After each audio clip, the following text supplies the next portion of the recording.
Forcat iraniane kanë nisur zbatimin e një plani të artuar nga udhëheqësi suprem Ali Khamenei dhe komandantët më të lartë të vendit, me synimin për të përhapur kaos në lindjen e mesme, për të tronditur tregjet globale dhe për të rritur presionin ndaj Shteteve të Bashkuara dhe Izraelit. Sipas burimeve të brendshme të regjimit, plani ishte përgatitur pas luftës 12 ditore me Izraelin qershorin e kaluar. Ai përfshinte sulme ndaj objekteve energjetike, ndërprerje të trafikut ajror dhe goditje strategjike që do të dëmtonin ekonominë e rajonit. Mesazhi ishte i qartë. Nëse Teherani goditet në zemër, përgjigjja do të jetë e gjerë dhe destabilizuese. Edhe pas vrasjes së Khameneit dhe disa komandantëve të lartë në sulmet ajrore amerikano-izraelite, strategjia nuk u ndal. Një këshill i përkohshëm drejtues mori kontrollin, ndërsa figurat e larta fetare dhe ushtarake deklaruan se lufta do të vazhdojë sipas planeve të Khameneit. Të hënën me rihapjen e tregjeve ndërkombëtare, përshkallëzimi u bë i dukshëm. Droni iranian goditën një objekt kyç gazi në Katar dhe një nga rafineritë më të mëdha në Arabinë Saudite.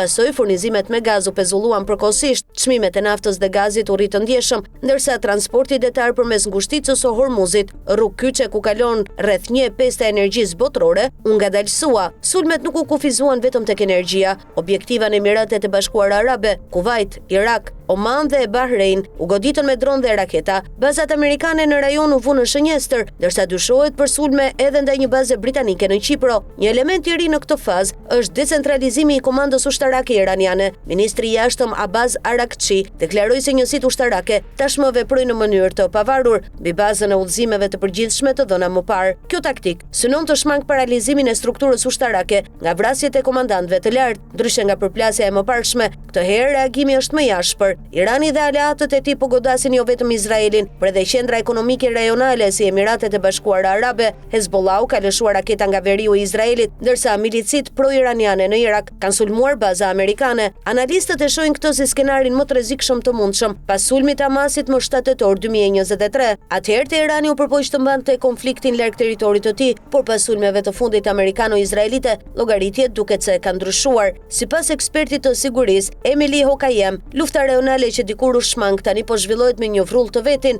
edhe studiuesja Burçu Oselik paralajmëron se situata ka hyrë në një fazë të paparashikueshme, ku retorika agresive është kthyer në veprim të drejtpërdrejt ushtarak. Ndërkohë, Garda Revolucionare Iraniane ka marrë kontrollin e plotë të operacioneve. Generali Ahmed Wahidi është vendosur në krye të forcave pas eliminimit të komandantit të mëparshëm. Rreziku tani është zgjerimi i mëtejshëm i konfliktit. Mbretëria e Bashkuar ka deklaruar se do të lejojë përdorimin e bazave të saj për operacione amerikane kundër Iranit, duke bërë krizën edhe më të ndërlikuar. Rezultati është një konflikt në spirale, ku çdo goditje sjell një tjetër reagim. Tregjet globale luhaten, investitorët tërhiqen dhe vendet e gjirit përballen me pasiguri të reja. Lindja e mesme ndodhet në një pikë kthese dhe askush nuk është i sigurt se ku do të ndalet ky përshkallëzim.